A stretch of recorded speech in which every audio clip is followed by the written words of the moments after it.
Bismillahirrahmanirrahim. Dalam sebuah hadis yang lain diriwayatkan bahawa seketul daging telah dihantar kepada Nabi SAW. Baginda SAW sendiri tidak begitu menyukai daging tersebut, namun baginda SAW tidak melarang orang lain daripada memakannya. Lalu saya mencadangkan agar daging itu saya berikan kepada orang-orang miskin. Baginda SAW bersabda, jangan berikan kepada mereka apa-apa yang kita sendiri tidak suka memakannya. Dalam sebuah hadis lagi ada nyatakan bahawa Saidina Abdullah bin Umar telah membeli gula dan membagi-bagikan gula itu kepada fakir miskin. Khadim beliau telah mencadangkan untuk membeli makanan menggantikan gula kerana makanan lebih manfaat kepada orang ramai. Beliau menjawab, benar, saya juga berpendapat demikian, tapi Allah Ta'ala telah berfirman, kamu sekali tidak akan dapat mencapai hakikat kebajikan dan kebaktian yang sempurna sebelum kamu membelajarkan bahagian daripada apa-apa yang kamu sayangi. Surah Al-Baqarah ayat 92. Sedangkan saya lebih menyukai gula. Beberapa sahabat memahami ada suatu lain yang lebih afdal, namun mereka tak berusaha untuk mengamalkan apa-apa yang terzahir daripada firman Allah Ta'ala dan sabdaan Nabi SAW. Terdapat banyak contoh dalam hadis-hadis untuk membuktikan perkara ini. Ini ialah kemuncak daripada perasaan cinta. Beramal dengan apa-apa yang datang daripada arahan kekasih walaupun ada perkara lain yang lebih afdal.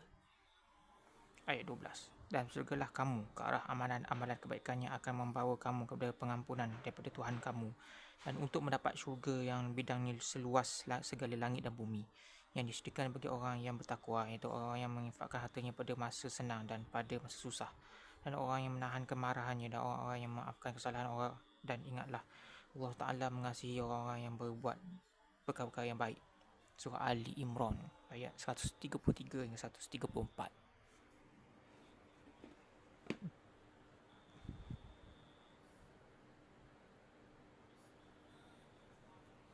Keterangan, sebahagian ulama menulis bahawa sebahagian para sahabat iri hati terhadap Bani Israel apabila seseorang daripada kalangan Bani Israel melakukan dosa, maka dosa yang dilakukan itu beserta kafarah dosa itu akan tertulis di pintu rumahnya, yakni sekian-sekian perkara mesti dilakukan sebagai kafarah pada dosa kesekian.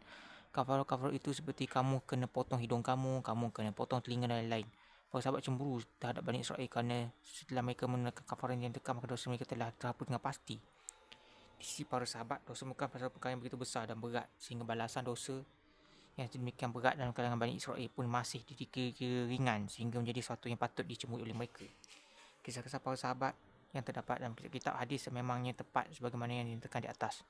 Apabila ada apa-apa dosa itu terlaku oleh mereka kerana kelemahan kemanusiaan yang ada pada mereka, maka perasaan besarnya dan beratnya dosa itu menguasai jiwa mereka. Bukan sekadar orang lelaki, malah wanita dan kalangan mereka pun memiliki perasaan yang sama. Seorang sahabiah telah melakukan zina. Lalu beliau sendiri yang datang menjumpa Nabi SAW. Beliau sendiri membuat pengakuan terhadap perbuatan dosanya. Oleh kerana menginginkan dosanya disucikan, beliau telah menyerahkan diri untuk direjam, dan sememangnya beliau telah direjam. Kenapa keadaan sebenarnya boleh berlaku? Kenapa saat takutkan dosa yang tertunjang dalam sanubari, beliau lebih banyak bertakut direjam sehingga mati. Semasa Sayyidina Abu Talhah sedang bersolah, perhatiannya telah tumpu ke kebunnya. Kebun itu telah disedekahkan di jalan Allah Ta'ala, barulah beliau mendapat ketenangan. Ini semua dilakukan sementara sebuah perasaan cemburu bahawa dan seolah fikiran tentang perkadunya telah datang pada hati saya. Sesuatu yang menarik perhatian saya ke arahnya dan seolah tidak patut untuk saya simpan. Kisah yang seumpama itu telah berlaku juga pada seorang sahabat Ansar. Buah tamar sedang masak di pokok dan beliau telah tumpu pada buah tamar itu semasa beliau bersolah. Peristiwa itu berlaku semasa pemerintahan Sayyidina Uthman. Sahabat Ansar telah datang kepada Sayyidina Uthman menceritakan kisah yang berlaku tentang kebunnya itu, lalu menyerahkan kebunnya itu. Sayyidina Uthman telah menjual kebun itu dengan harga 50,000 dirham, dan hasil jualan itu telah digunakan untuk kerja-kerja agama. Pada suatu kali Sayyidina Abu Bakar secara tidak sengaja telah termakan satu suapan makanan daripada harta yang syubhat. Berkali-kali beliau meminum air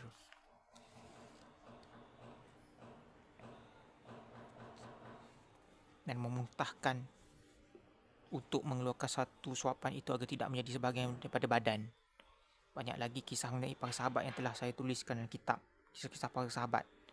Dalam keadaan sebagaimana yang telah dinyatakan dari kisah-kisah di atas, jika para sahabat itu menceburi Bani Israel yang dapat mengetahui dengan yakin bahawa dosa-dosa mereka telah diampunkan setelah mereka menunaikan kafarah adalah memang patut dan tepat, sedangkan tidak pun masuk dalam fikiran kita yang lemah ini bahawa dosa ialah satu perkara begitu berat dan dahsyat. Ringkasnya, di atas perasaan cemburu para sahabat itu dan kerana kemurahan dan kasih sayang Allah Ta'ala serta kurniaan dan kemurahannya terhadap umat kekasihnya. Ayat di atas telah diturunkan yang menyatakan bahawa hendaklah kamu segera ke arah amalan-amalan kebaikan yang dengan sebab amalan-amalan itu mudah untuk kamu dapat pengampunan Allah. Dalam tafsir ayat di atas, Hadrat Sa'id bin Jubair kata bahawa berlumba-lumbalah kamu ke arah pengampunan Allah Ta'ala dengan perantaraan amalan-amalan yang baik, dan berlumbalah kamu ke arah syurga yang luasnya adalah sama dengan keluasan 77 lapisan langit yang dibentang dan disambungkan antara satu sama lain, dan dicampur lagi dengan keluasan ke-7 bumi yang dibentang dan disambung antara satu sama lain, sebagaimana helaian kain yang disambung antara satu sama lain. Perkara yang sama juga dinukilkan daripada Saidina Abdullah bin Abbas bahawa keluasan yang syurga adalah sama dengan keluasan 7 lapis langit yang disambung antara satu sama lain dan dicampur lagi dengan keluasan 7 lapis bumi yang disambung antara satu sama lain. Hadrat Quraib, hamba kepada Saidina Abdullah bin Abbas, berkata bahawa saya telah dihantar oleh Saidina Abdullah bin Abbas untuk berjumpa seorang yang alim mengenai kitab Taurat untuk bertanyakan maklumat berkenaan keluasan syurga. Berdasarkan kitab-kitab mereka, beliau telah mengeluarkan nashaf Nabi Musa AS, lalu memberitahu berpandukan apa-apa yang beliau baca dari kitab itu, bahawa lebarnya syurga adalah sama dengan luasnya 7 lapisan langit yang disambung antara satu sama lain, dan juga 7 lapisan bumi yang disambung antara satu sama lain. Ukuran ini adalah untuk lebarnya syurga, sementara panjangnya syurga hanya diketahui Allah Ta'ala. Dan Anas berkata bahawa semasa peperangan Badar, Rasulullah SAW sabda, berlumba-lumbalah kamu ke arah syurga yang lebarnya adalah sama dengan seluruh langit dan bumi. Lantas Sayyidina Umair bin Hammam Ansori telah bertanya dengan keheranan, ya Rasulullah, syurga yang begitu luas sekali? Baginda SAW, ya, bahkan. Beliau pun berkata, wahai Rasulullah, demi Allah, saya mesti menjadi salah seorang daripada kalangan mereka yang menyaksikan syurga itu. Rasulullah SAW sabda, ya, kamu ialah salah seorang daripada mereka yang memasuki syurga itu. Itu Sayyidina Umair mula memakan tamar untuk mendapat kekuatan berperang yang beliau keluarkan dari sekuduk yang ada di atas ekor unta. Kemudian beliau berkata, untuk memakan tamar-tamar ini ialah satu tempoh masa yang panjang. Yang berkata demikian, beliau lalu mencapakkan tamar itu dan terus meluka medan perang, lalu berjuang sehingga beliau gugur syahid di jalan Allah Ta'ala. Dalam ayat di atas disebutkan juga satu lagi pujian dan penghargaan kepada orang mukmin bahawa mereka ialah orang yang menelan kemarahan dan memaafkan orang lain. Inilah sifat yang khusus lagi sangat mulia. Para ulama menulis bahawa bila ada seorang daripada kalangan saudara kamu yang melakukan kesalahan terhadap kamu, maka datangkanlah 70 alasan keuzurannya. Kemudian katakanlah pada hati kamu sendiri bahawa dia ada sekian banyak keuzuran. Jika hati kamu tidak dapat menerima keuzuran itu, maka janganlah kamu cela saudara kamu. Sebab itu sebaliknya, celah hati kamu sendiri. Yakni hati kamu begitu keras sehingga saudara kamu menyamai sebanyak itu alasan keuzurannya pun masih lagi kamu tak dapat menerimanya. Jika dia sendiri yang datang meminta maaf dan menyatakan keuzurannya, maka segeralah terima keuzurannya itu.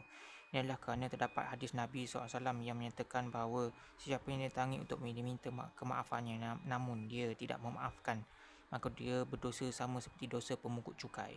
Apabila baginda SAW telah menyatakan bahawa sifat orang mukmin ialah dia cepat marah dan cepat pula hilang kemarahannya. Baginda tidak menyatakan bahawa orang mukmin langsung tidak marah. Sebenarnya yang baginda nyatakan ialah kemarahan cepat hilang.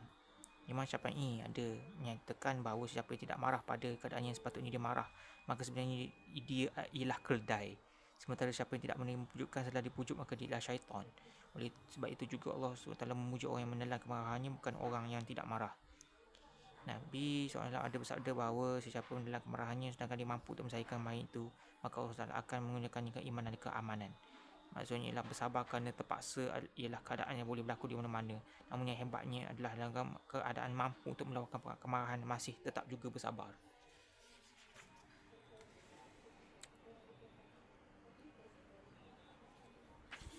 Dalam sebuah hadis yang lain dinyatakan bahawa di sisi Allah Ta'ala tidak ada tegukan yang lebih berharga daripada seseorang yang menelan kemarahannya. Allah akan memenuhkan batinnya dengan keimanan. Dalam sebuah hadis yang lain nyatakan bahawa pada hari kiamat nanti, seorang yang menelan kemarahannya walaupun dia mampu untuk meluahkannya akan dipanggil di hadapan seluruh makhluk, dan Allah Ta'ala akan memberi peluang untuk dia memilih mana-mana bidadari yang digemarinya. Baginda juga ada bersabda bahawa pahlawan bukanlah sekadar seseorang itu boleh menjatuhkan lawannya. Sebenarnya pahlawan yang sebenarnya ialah seorang yang dapat mengawal dirinya semasa marah. Hamba berpuan kepada Hadrat Ali bin Imam Husain sedang menolong beliau sambil beliau mengambil wuduk. Bekas air telah terlepas dari tangannya dan jatuh menyebabkan muka Hadrat Ali telah tercedera. Dia telah memandang hamba itu dengan tajam. Lantas hamba itu berkata, Allah SWT berfirman, wal kaziminal ghaiz, yang bermaksud orang yang menelan kemarahannya. Lalu Hadrat Ali kata bahawa saya telah menelan kemarahan saya. Hamba itu membaca lagi, wal afina anil nas, yang maksud orang yang memaafkan orang ramai. Hadrat Ali berkata, semoga Allah SWT maafkan kamu. Hamba itu baca lagi, wallahu yuhibbul muhsinin, yang maksud Allah mengasihi orang-orang yang berbuat kebaikan. Lalu beliau pun berkata, sekarang kamu merdeka. Pada suatu kali yang lain, hamba lelaki sedang membawa periuk gulai daging yang masih panas untuk setamu. Dalam keadaan demikian, periuk telah jatuh dan menimpa anak beliau yang masih kecil. Anak itu terus meninggal dunia. Beliau berkata kepada hamba itu, sekarang kamu merdeka. Beliau pula langsung sibuk mengurus pengkafanan dan pengumian jenazahnya itu. Allahu Akbar.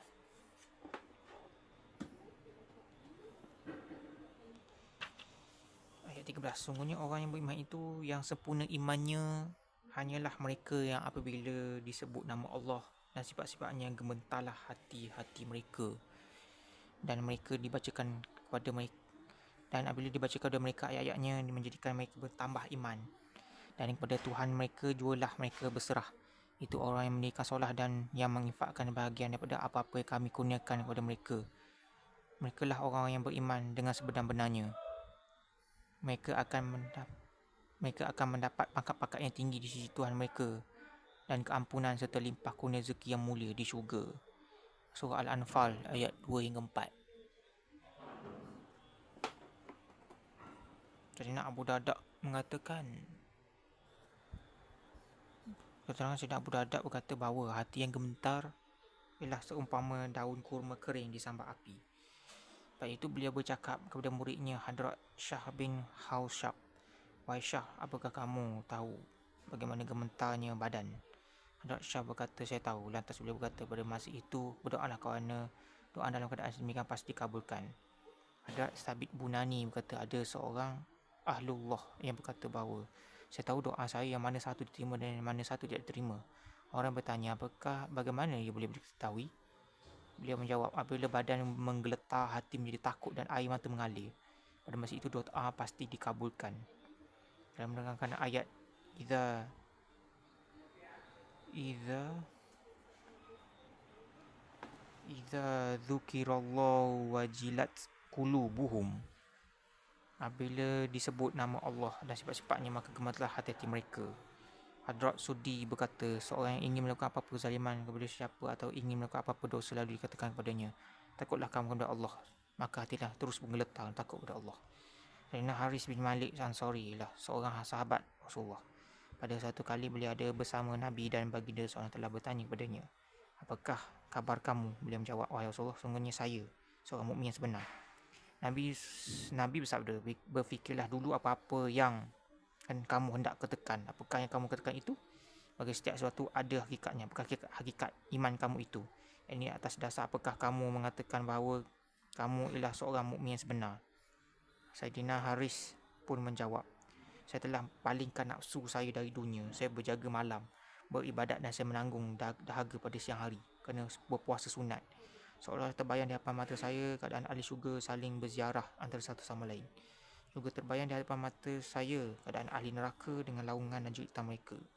Yakni bayangan syurga dan neraka sentiasa ada di hadapan mata.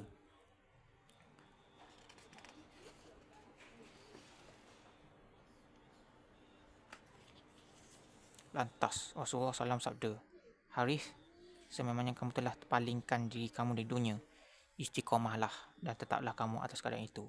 Baginda ulangi perkara itu 3 kali. Sebenarnya suatu yang jelas kepada kita bahawa seorang yang di matanya sebanyak-banyak pemandangan syurga dan neraka, bagaimana mungkin dia akan tertipu dengan dunia. Dan apa-apa sahaja yang kamu belanjakan pada jalan Allah akan disempurnakan balasan daripada kamu dan kamu tidak akan dianiaya. Surah Al-Anfal ayat 60. Ayat-ayat dan hadis-hadis yang menerangkan bahawa pahala infak di jalan Allah akan digantikan tidaklah bertentangan dengan ayat di atas. Maksud daripada ayat di atas ini ialah ganjaran untuk amalan itu sedikit pun tidak dikurangkan, malah diberi dengan sempurna. Manakala perbincangan seterusnya ialah sebesar mana pula ganjaran itu.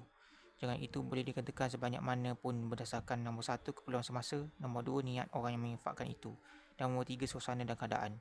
Ini semua adalah dari segi akhirat. Kadang-kadang balasan infak yang dilakukan itu akan diganti sepenuhnya di dunia ini juga.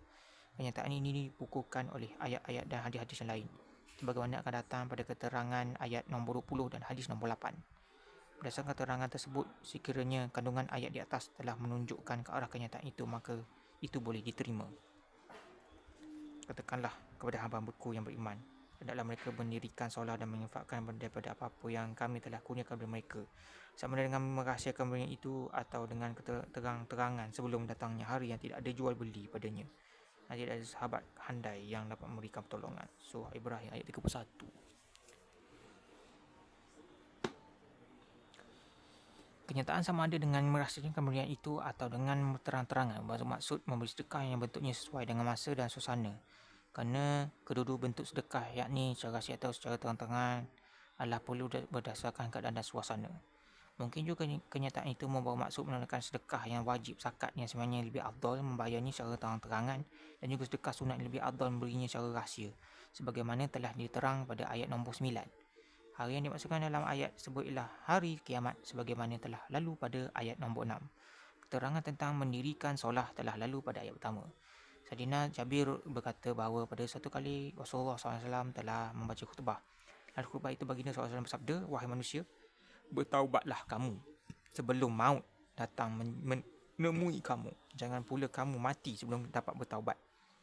Buatlah amal ibadat sebelum datang kesibukan. Jangan pula kerana kesibukan yang banyak tidak ada masa untuk kamu beribadat.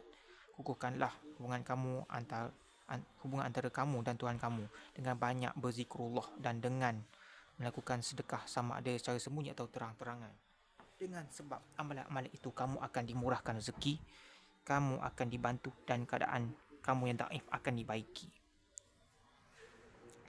Ayat 16. Sampaikanlah berita gembira, wahai Muhammad, kepada orang yang merendahkan diri, iaitu orang yang apabila disebut nama Allah Ta'ala, gerun gementarlah hati mereka, dan orang yang sabar cekal hati terhadap kesusahan yang menimpa mereka, dan orang-orang yang mendirikan solat, serta orang-orang yang menginfakkan sebahagian daripada rezeki yang kami berikan kepada mereka. Surah Al-Hajj ayat 34 hingga 35. Terangan dari ayat di atas, Al-Muhbitin, telah diterjemah sebagai orang yang merendahkan diri. Dapat beberapa pendapat ulama dalam menterjemahkan perkataan tersebut. Terjemah asal untuk perkataan itu ialah orang yang menuju ke arah tempat yang rendah. Sebagai ulama menerjemahkan Al-Muhbitin sebagai orang-orang yang menundukkan tengkuknya di hadapan hukum hakam Allah. Kerana terjemahan ini juga membawa makna menjadikan tengkuk tunduk ke bawah. Sebagian yang lain pula menerjemahkannya sebagai orang yang tawaduk, dan mereka ialah orang yang setiap waktu merendahkan tengkuk mereka. Hadrat Mujahid menerjemahkan sebagai orang yang tenang jiwanya. Hadrat Amir bin Aus pula berkata bahawa Al-Muhbitin ialah mereka yang tidak menzalimi siapa pun, dan jika mereka dizalimi, maka mereka tidak akan mengambil tindakan balas. Hadrat Dahhak pula berkata bahawa Al-Muhbitin ialah orang yang bersifat tawaduk. Diriwayatkan bahawa apabila Sayyidina Abdullah bin Mas'ud melihat Sayyidina Rabi' bin Khaisam, maka beliau berkata, "Melihatkan kamu mengingatkan daku kepada Al-Muhbitin." Dan orang yang memberi di jalan Allah Ta'ala apa-apa yang mereka berikan, dan hati-hati mereka gementar kerana mereka yakin akan kembali Tuhan mereka. Mereka itulah orang yang segera mengerjakan kebaikan, dan mereka lah orang yang mendahului pada mencapai kebaikan. Al-Musuh Al-Mu'minun ayat 60-61. Keterangan, yakni walaupun mereka telah menginfakkan harta di jalan Allah Ta'ala, masih lagi mereka bimbang apakah tindakan Allah SWT terhadap segala kebaikan yang telah mereka lakukan, sama ada dia menerima ataupun tidak. Masalah sebegini timbul daripada hati-hati yang sangat-sangat membesarkan dan mengagukan Allah. Setinggi mana kedudukan seorang itu, sebanyak itulah dia akan takutkan Allah, khususnya untuk orang yang sememangnya meragukannya. Selain daripada itu, orang yang sedemikian sentiasa bimbang juga terhadap niat-niat mereka dalam menginfakkan harta. Apakah niat itu ikhlas ataupun tidak? Kadang-kadang berlaku keadaan seseorang itu menyangka bahawa perbuatannya itu ialah amalan kebaikan, namun kerana tipu daya nafsu dan syaitan, sebenarnya ia bukan amalan baik, sebagaimana Allah Ta'ala telah nyatakan di bahagian akhir surah Al-Kahfi. Katakanlah, wahai Muhammad, maukah kami khabarkan kepada kamu semua akan orang-orang yang paling rugi amal-amal perbuatannya, Iaitu orang-orang yang usahanya telah menjadi sia-sia dalam kehidupan dunia ini, sedangkan mereka menyangka bahawa mereka sentiasa betul dan baik pada apa-apa sahaja yang mereka lakukan. Surah Al-Kahfi ayat 103 hingga 104. Keterangan Hadrat Hasan Basri berkata bahawa keadaannya orang yang beriman ialah mereka buat baik dan masih lagi mereka bimbang dan takut, sementara keadaan orang munafik pula mereka lakukan kejahatan namun sedikit pun mereka tidak berasa takut. Apabila kisah sedemikian telah saya nukilkan dalam kitab Fadilat Haji, kisah berkenaan orang yang dalam hati mereka akan ada kebesaran dan keagungan Allah yang sempurna. Dalam mengucapkan labbaik pun mereka bimbang dan takut jangan-jangan labbaik mereka tidak diterima. Allahu Akbar. Sayyidatina Aisyah radhiyallahu anha berkata, "Ya Rasulullah, adakah ayat ini menyatakan berkenaan orang yang mencuri, berzina, meminum arak serta melakukan maksiat yang lain, lalu mereka takut dan bimbang bahawa mereka akan kembali kepada Allah Ta'ala? Yakni kerana dosa-dosa yang telah mereka lakukan. Mereka takut dan bimbang dengan muka manakah mereka akan berhadapan dengan Allah Subhanahu Ta'ala?" Baginda SAW bersabda, tidak. Bahkan mereka ialah orang yang berpuasa, bersedekah dan bersolah, sedangkan mereka takut amalan mereka tidak diterima. Dalam hadis yang lain, Sayyidatina Aisyah radhiyallahu anha bertanya, "Ya Rasulullah, adakah mereka ialah orang-orang yang melakukan kesalahan dosa lalu? Mereka menjadi takut?" Baginda SAW bersabda, tidak. Bahkan mereka ialah orang yang bersolah, berpuasa dan bersedekah, sedangkan hati-hati mereka sentiasa takut. Sayyidina Abdullah bin Abbas berkata bahawa mereka ialah orang yang melakukan amalan sambil takut kepada Allah SWT. Hadrat Sa'id bin Jubair berkata bahawa mereka ialah orang yang memberi sedekah namun mereka takut akan berdiri di hadapan Allah dan takut untuk menghadapi kekerasan penghisaban. Hadrat Hasan Basri diriwayatkan berkata bahawa mereka ialah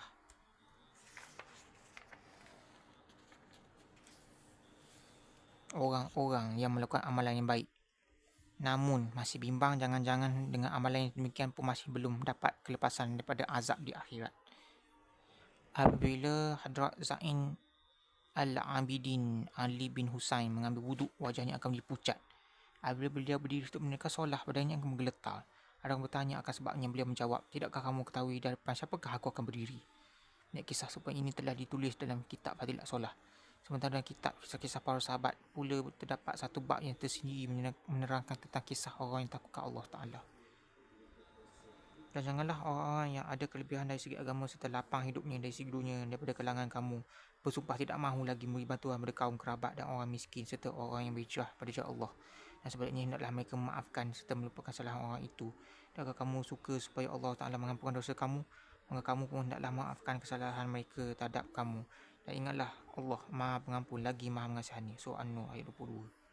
Terangan, pada tahun ke-6 Hijrah telah berlaku suatu peperangan jihad yang dikenali dengan nama Ghazwah Bani Mustalik. Dalam peperangan itu, Sayyidatina Aisyah telah pergi bersama menemani Nabi SAW. Seekor unta yang telah disediakan untuk tunggangan beliau. Di atas unta itu diletakkan sekeduk.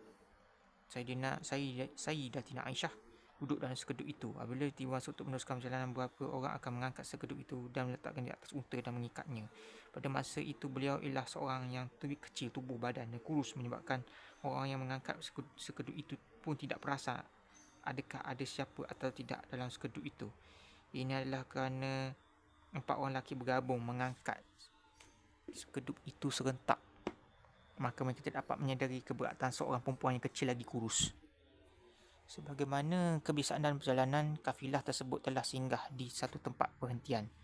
Apabila waktu untuk berangkat telah tiba, maka orang-orang tersebut telah mengangkat dan mengikat sekeduk itu di atas unta, dan sedangkan pada masa itu Sayyidatina Aisyah radhiyallahu anha telah pergi beristinja. Sepulang beliau mendapati rantai leher yang dipakainya tidak ada. Maka beliau telah pergi untuk mencari rantai itu. Sepeninggalannya, kafilah telah bertolak menyambung perjalanan, maka beliau telah tertinggal seorang diri di hutan itu. Beliau berfikir bahawa apabila baginda Nabi SAW menyedari kediamannya dan sekeduk, maka orang akan datang untuk mencari tempat itu. Lantas itu beliau duduk di sana menunggu, dan bila mengantuk beliau pun tertidur.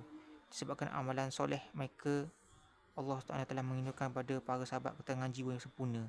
Jika keadaan itu berlaku pada mana-mana wanita zaman ini, apa nak ceritakan tentang tidur tengah hutan?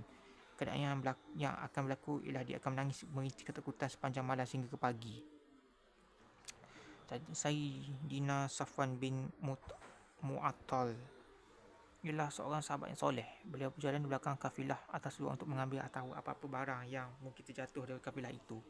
Bila sampai di tempat itu pada suatu pagi, beliau nampak seseorang sedang terbaring di sana. Oleh kerana beliau pernah melihat Sayyidatina Aisyah sebelum turun hukum purdah, maka beliau dapat mengenali sebab saja beliau nampak Sayyidatina Aisyah terbaring di situ. Lalu beliau mengucapkan Inna lillahi wa inna ilaihi raji'un dengan kuat. Mendengarkan suara Sayyidina Safwan, Sayyidatina Aisyah terus terjadi lalu dengan segera menutup wajahnya. Sayyidina Safwan pun menundukkan untanya, lalu Sayyidatina Aisyah naik dan Sayyidina Safwan menaik tali unta dan menyampaikan dari kafilah.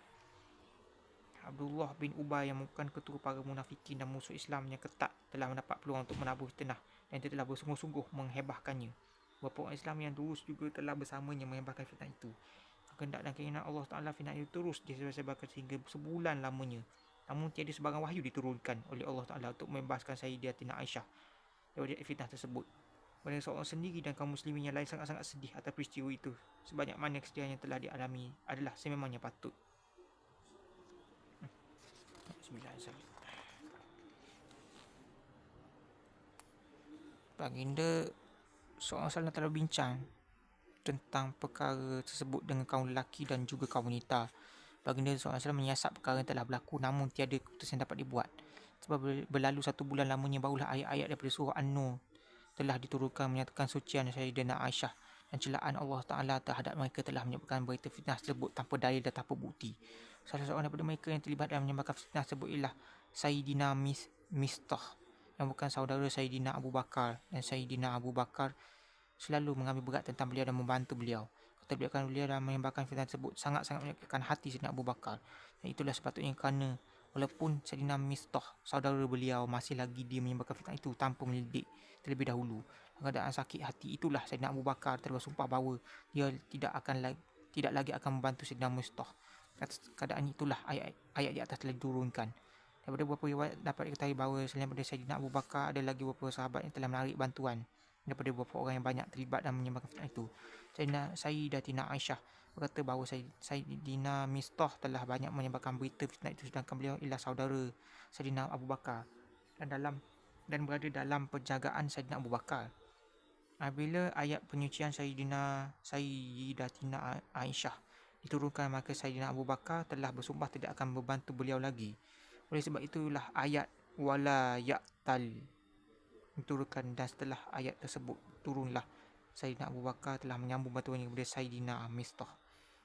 Dalam sebuah hadis yang lain dinyatakan bahawa setelah turun ayat tersebut, Sayyidina Abu Bakar telah menambahkan bantuan beliau kepada Sayyidina Mistah sekali ganda lagi.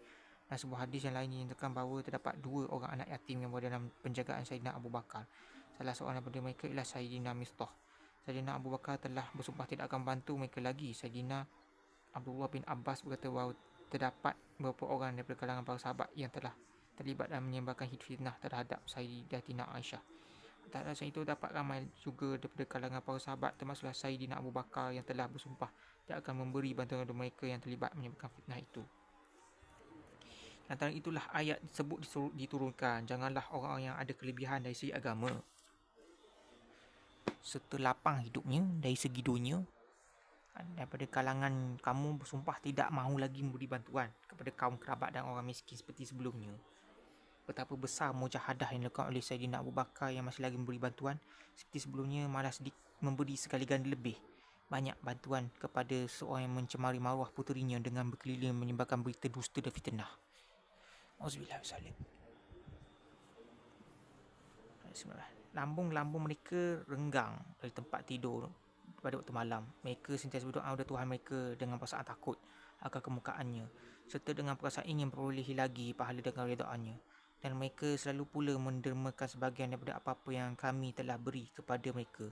Maka tidak ada seorang pun yang mengetahui kebersediaan yang telah dirahsiakan untuk mereka daripada segala jenis nikmat yang amat indah dipandang dan menggembirakan, sebagai balasan bagi amal-amal soleh yang mereka telah kerjakan. Surah As-Sajdah ayat 16 hingga 17. Keterangan berkenaan lambung-lambung mereka renggang dari tempat tidur pada waktu malam. Para ulama mempunyai 2 pendapat. Pertama yang dimaksudkan ialah masa di antara maghrib dan isyak. Banyak Athar, kata-kata para sahabat. Asar yang menyokong kenyataan ini. Saidina Anas berkata bahawa ayat ini turun berkenaan kami. Kami golongan Ansar setelah mengerjakan solat maghrib tidak pulang ke rumah kami selagi kami tidak mengerjakan solat isyak bersama Nabi SAW. Atas keadaan itulah ayat ini telah diturunkan. Dalam satu riwayat lain yang juga telah dinukilkan daripada Saidina Anas bahawa amalan itu amalan satu kumpulan daripada kalangan para sahabat muhajirin, bahawa mereka mengerjakan solat-solat sunat dari waktu selepas maghrib sehinggalah waktu isyak. Atas keadaan itulah ayat ini telah diturunkan. Sayyidina Bilal berkata bahawa selepas selesai solat maghrib, kami duduk-duduk sahaja sedangkan ada satu kumpulan para sahabat yang mengerjakan solat dari selepas maghrib sehingga waktu isyak. Atas keadaan itulah ayat ini telah diturunkan. Sayyidina Abdullah bin Isa pun telah dinukilkan memberi kenyataan yang sama bahawa satu kumpulan daripada kalangan para sahabat Ansar selalu mengerjakan solat sunat dari maghrib sampai isyak. Atas keadaan itulah ayat ini telah diturunkan. Pendapat kedua yang dimaksudkan adalah solat tahajud. Sayyidina Muaz meriwayatkan bahawa Rasulullah SAW bersabda bahawa yang dimaksudkan oleh ayat itu ialah qiyamul lail. Sebuah hadis yang telah dinukilkan daripada Hadrat Mujahid menyatakan bahawa pada satu kali Nabi SAW menceritakan hal berdiri malam, lantas air mata telah mengalir dari mata baginda SAW dan baginda telah membacakan ayat tersebut. Sayyidina Abdullah bin Mas'ud berkata dalam kitab Taurat ada tulis bahawa Allah SWT telah menyediakan dalam syurga untuk mereka yang melambung-lambung mereka jauh dari tempat tidur pada waktu malam, apa yang tidak pernah dilihat oleh mana-mana mata, tidak pernah didengar oleh mana-mana telinga, tidak pernah terlintas di hati siapa dan tidak diketahui oleh para malaikat yang muqarrab dan tidak juga oleh mana-mana nabi dan rasul. Nikmat-nikmat itu telah disebut dalam Al-Quran di dalam Al-Quran dalam ayat ini. Sayyidina Abu Hurairah pun ada menukilkan sabdaan Nabi bahawa Allah Ta'ala berfirman, aku telah menyediakan untuk hamba-hambaku yang soleh nikmat-nikmat yang tidak pernah dilihat oleh mana-mana mata, tidak pernah didengar oleh mana-mana telinga dan tidak pernah terlintas di hati sesiapa. Dalam kitab Raudu Ar-Rayyahin dan lain-lain terdapat banyak kisah yang menceritakan tentang orang-orang yang menghabiskan sepanjang malam menangis beribadat kepada Allah Ta'ala.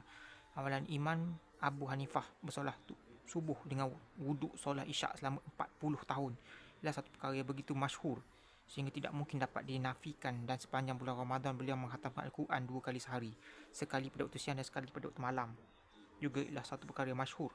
Kisah Sayyidina Uthman bin Affan berjaga sepanjang malam dan juga beliau menghatamkan seluruh Al-Quran dalam satu rakaat solat witir ialah satu perkara masyhur. Selalunya Sayyidina Umar pulang ke rumah setelah selesai solat isyak dan setibanya di rumah beliau terus mendirikan solat sehinggalah ke subuh. Sayyidina Tamim Dari ialah seorang sahabat yang masyhur. Amalan kebiasaan beliau ialah menghatamkan Al-Quran dalam satu rakaat solat dan kadang-kadang beliau mengulangi hanya satu ayat sehingga ke subuh.